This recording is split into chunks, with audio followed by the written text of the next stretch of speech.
Welcome to public code news. ఏపీలో ఎన్నికలు సమీపిస్తున్న వేళ రాజకీయ సమీకరణాలు అత్యంత వేగంగా మారిపోతున్నాయి.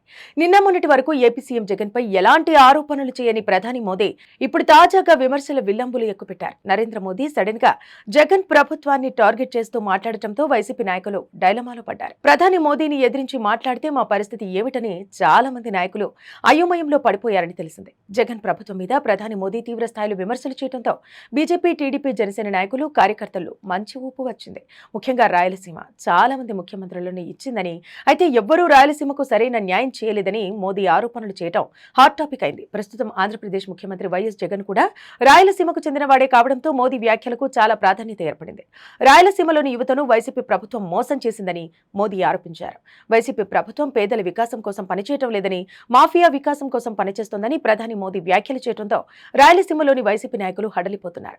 కేంద్రంలో ఎన్డీఏ అధికారంలోకి రావాలని, ఆంధ్రప్రదేశ్లో టీడీపీ, జనసేన, బీజేపీ కూటమి అధికారంలోకి రావాలని ప్రధాని మోదీ నొక్కి నొక్కి చెప్పడం కూడా వైసీపీ నాయకులకు మింగులు పడటం లేదు. మాజీ సీఎం కిరణ్ కుమార్ రెడ్డిని గెలిపించడం కోసం రాజంపేట లోక్సభ నియోజకవర్గ పరిధిలో ఎన్నికల ప్రచారం చేసిన ప్రధాని మోదీ ఇదే సమయంలో మంత్రి పెద్దిరెడ్డి రామచంద్రారెడ్డిని టార్గెట్ చేసుకుని రౌడీ రాజ్యం నడుస్తోందని వ్యాఖ్యలు చేశారు. ఎన్నికల షెడ్యూల్ మొదలైన సమయంలో మొదటిసారి ఆంధ్రప్రదేశ్ ఎన్నికల ప్రచారం చేయడానికి చిలకలూరిపేట సభకు వచ్చిన ప్రధాని మోదీ ఆ రోజు సీఎం జగన్ ను, వైసీపీ నాయకులను ఏమాత్రం విమర్శించకుండా వెళ్లిపోయారు. దీంతో మా సీఎం జగన్ మంచివాడని, అందుకే ప్రధాని మోదీ మా నాయకుడిని ఒక్క మాట కూడా అనలేదని వైసీపీ నాయకులు సంకలు కుదుకున్నారు. అయితే ఇప్పుడు అదే మోదీ వైసీపీని, ఆంధ్రప్రదేశ్లోని జగన్ ప్రభుత్వాన్ని ఏకిపారేయడంతో వైసీపీ నాయకుల గుండెల్లో రైళ్లు పరిగెడుతున్నాయని తెలిసిందే. అసలు మోదీకి జగన్ విషయంలో ఎక్కడ తేడా వచ్చింది అన్న చర్చ సాగుతోంది. ఇది కూడా వ్యూహాత్మకమేనా అని కూడా చర్చించుకుంటున్నారు. ఆయన చిలకలూరిపేట మీటింగ్లో జగన్ ని ఏమీ అనలేదు. కానీ తాజాగా ఈ నెల 6, 8 తేదీల్లో చేసిన ఏపీ పర్యటనలో మాత్రం ఏకంగా డైరెక్ట్ అటాక్ చేశారు. జగన్ ప్రభుత్వాన్ని ఓడించాల్సిందే అని ప్రజలకు తీవ్ర స్వరంతో పిలిపించారు. ఇలా ఎందుకన్నదే ఇప్పుడు చర్చగా ఉంది. అదే సమయంలో చంద్రబాబుని పట్టుకుని ప్రియమిత్రమా అని సంబోధిస్తున్నారు.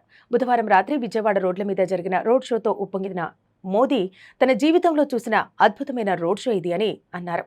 ఏపీ ప్రజలు టీడీపీ కూటమిని గెలిపించడానికి సిద్ధంగా ఉన్నారని అర్థమైందని కూడా ఆయన పేర్కొన్నారు. 3 సార్లు ముఖ్యమంత్రిగా, 2 సార్లు ప్రధానమంత్రిగా పనిచేసిన మోదీకి ఎప్పుడు ఎక్కడ ఏం మాట్లాడాలో తెలుసని టైం చూసి వైసీపీని టార్గెట్ చేశారని కూటమి నాయకులు అంటున్నారు.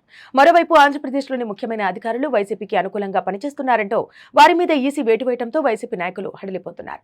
ఈ పరిణామాలు చూసిన వైసీపీ నేతలు మోదీ మారిపోయారని అంటున్నారు.